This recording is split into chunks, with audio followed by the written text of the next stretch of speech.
इस स्ट्रक्चर को बनाने में सीमेंट का यूज नहीं हुआ। ये दुनिया का सबसे बड़ा प्राइवेट रेजिडेंस में से एक है। इस बिल्डिंग का एक हिस्सा आज भी लोगों का घर है, एक हिस्सा 5 स्टार होटल और एक हिस्सा म्यूजियम, सब कुछ एक ही स्ट्रक्चर के अंदर। इस बिल्डिंग का रीजन लग्जरी नहीं था, ये एक क्राइसिस के टाइम पर बनाई गई थी ताकि हजारों लोगों को काम मिल सके। एंट्री के वक्त पहला जो चीज नोटिस होता है वो इसका स्केल। स्टोन का गेट मैसिव है लेकिन अननेसेसरी डेकोरेशन से फ्री। आर्किटेक्चर यहाँ पावर को शो नहीं करता, वो स्टेबिलिटी को एक्सप्रेस करता है।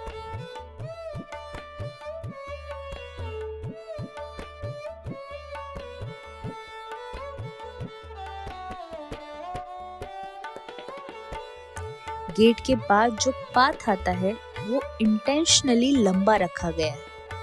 दोनों साइड प्लांटेशन है। इसका इफेक्ट सिंपल है, मूवमेंट स्लो हो जाता है और माइंड सेटल करने लगता है।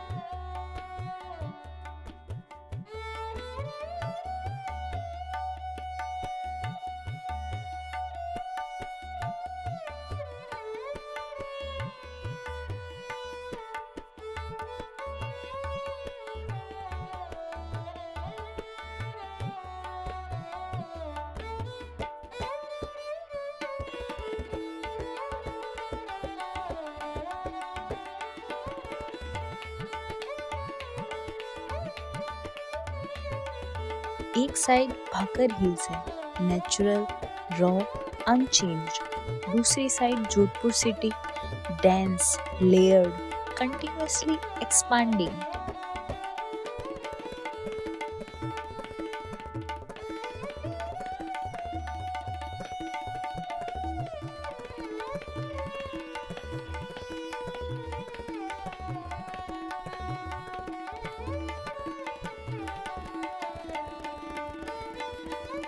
उमेद भवन का प्लेसमेंट इन दोनों एक्सट्रीम्स के बीच बैलेंस क्रिएट करता है। ये आइसोलेट नहीं करता, ये कॉन्टेक्स्ट के साथ बैठता है।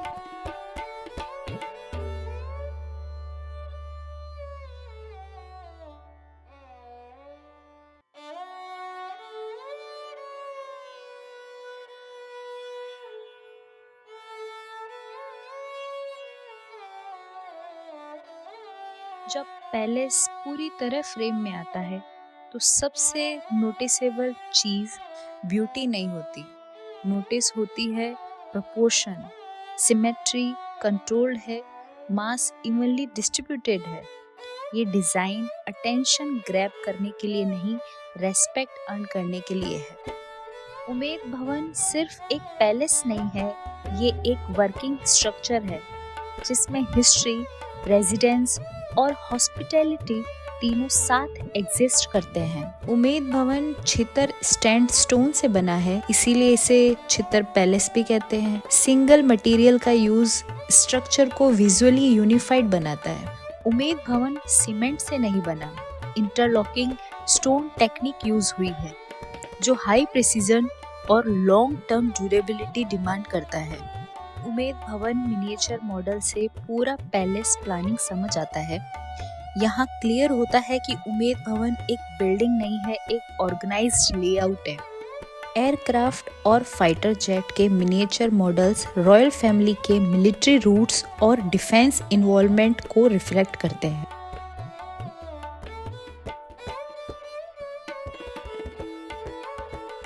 ये ट्रॉफीज नहीं है, ये डॉक्यूमेंटेशन है एक लीडरशिप माइंडसेट की। हॉल्स वाइड है, corridor straight and logical, ceiling height ventilation और प्रोपोर्शन के लिए है। पैलेस के 3 फंक्शनिंग पार्ट है। एक हिस्सा आज भी जोधपुर की रॉयल फैमिली का रेजिडेंस है। दूसरा हिस्सा ऑपरेट होता है एज ताज उमेद भवन पैलेस होटल, जो ओरिजिनल आर्किटेक्चर के साथ कॉम्प्रोमाइज नहीं करता। तीसरा हिस्सा म्यूजियम है जहां पैलेस का डॉक्यूमेंटेड हिस्ट्री रखा गया है। तीनों जोन्स क्लियरली डिफाइंड है, इसलिए कॉन्फ्लिक्ट क्रिएट नहीं करता।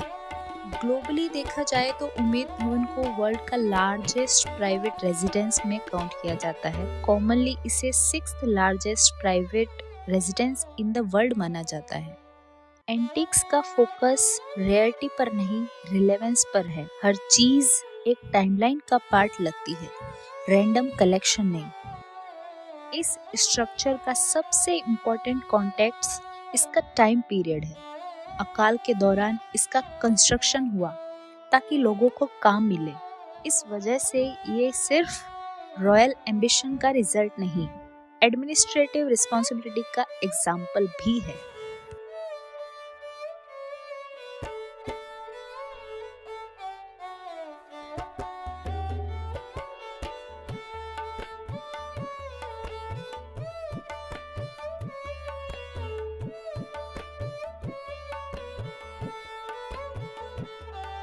म्यूजियम सेक्शन में जो क्लॉक्स हैं वो मोस्टली 19th सेंचुरी के एंड और 20th सेंचुरी के स्टार्ट की है।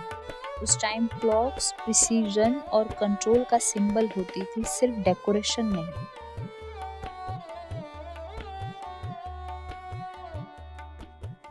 म्यूजियम सेक्शन में ट्रांजिशन स्मूथ है, ऑब्जेक्ट्स को ओवर डिस्प्ले नहीं किया गया।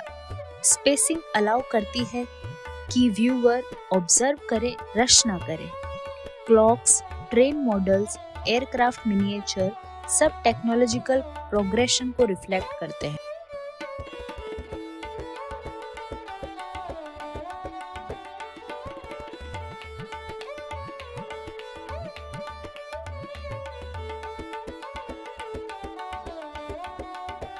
उमेद भवन महाराजा उमेद जी के राइम में इनिशिएट हुआ। रॉयल फैमिली का रोल सिर्फ सेरेमोनियल नहीं था। पेंटिंग और रिकॉर्ड से क्लियर होता है कि गवर्नेंस, मिलिट्री एसोसिएशन और एडमिनिस्ट्रेशन रॉयल आइडेंटिटी का कोर हिस्सा थे। सनलाइट के साथ स्टोन का टोन शिफ्ट होता है, इसलिए बिल्डिंग डायनामिक लगती है despite being massive. Lines clean है, कर्व्स लिमिटेड है, आर्किटेक्चर एक्सप्रेसिव कम डिसिप्लिन ज्यादा है।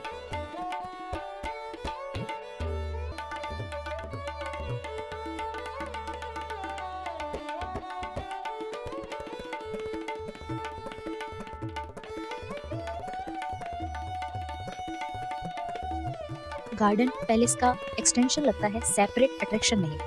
Vintage car selection, design evolution और इंजीनियरिंग क्राफ्टमैनशिप को हाईलाइट करता है, not just royal luxury. Umaid Bhawan dramatic नहीं है या लाउड नहीं है, इसकी स्ट्रेंथ कंट्रोल, क्लियरिटी और कंटिन्यूटी में है। ये पैलेस दिखाता है कि जब आर्किटेक्चर सिर्फ पावर नहीं, रिस्पॉन्सिबिलिटी रिफ्लेक्ट करता है तो वो सिर्फ हिस्ट्री नहीं बनता, वो स्टैंडर्ड बन जाता है।